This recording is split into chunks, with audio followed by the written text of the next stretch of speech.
Welcome to another Churchill Cigars production. In this video I'll be covering off how to light a cigar and how to smoke it right. In my video about how to cut a cigar I talked about cutting a cigar being similar to the preparation for a baptism. Consider the lighting of a cigar as the baptism. It's where man, smoker, God, nature all become one. Lighting a cigar is very similar to, say, marriage, if I could just put it that way. Light it right in the beginning and you will have a wonderfully flavoursome, smooth, transcendent experience that lasts. Light it wrong and it'll fizzle quick and it'll be a very sour and bitter experience. So, a couple of choices.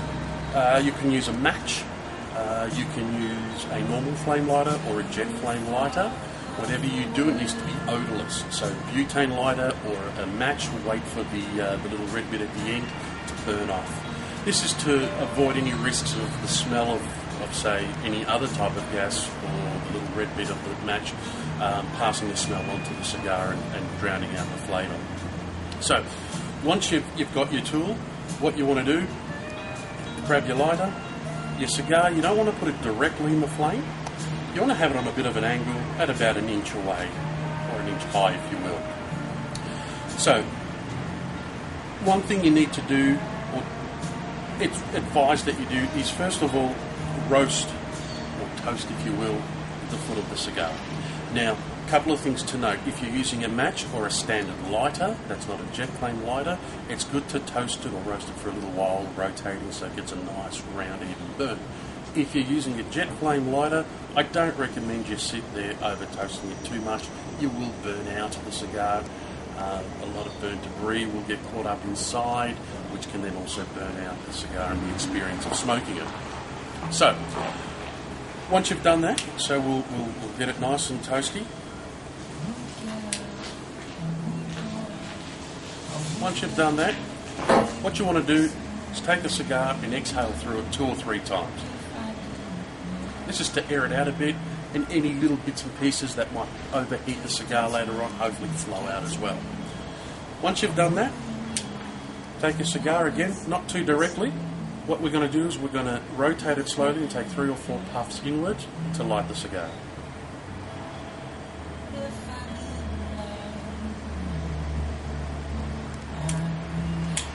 You want to do that softly and gently. You don't want to draw in too much because again you'll overheat and possibly burn the inside of the cigar. Once you've taken your 3 or 4 drags in, you want to exhale through it 2 or 3 times again. Then you want to just let it sit for about 15 to 20 seconds while it settles. Once that 15 or so seconds has passed, you can then pick it up and start dragging on your cigar. And I'm probably being a little bit wrong in saying dragging, but I will cover how to smoke the cigar shortly. We want to make sure it's lit right, so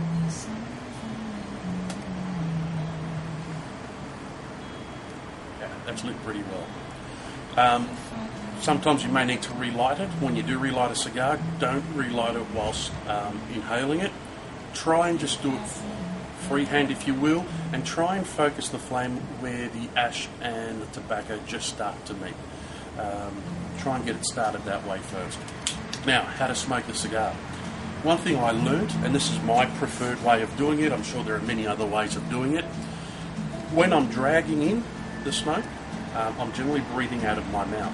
So once I've dragged in enough, in that 1 or 2 seconds that I then breathe back in through my nose, the flavour will settle into my mouth and then I puff it out.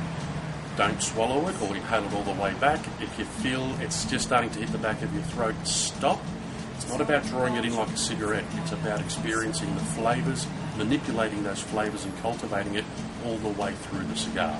So, we're drawing in and breathing out through our nose at the same time.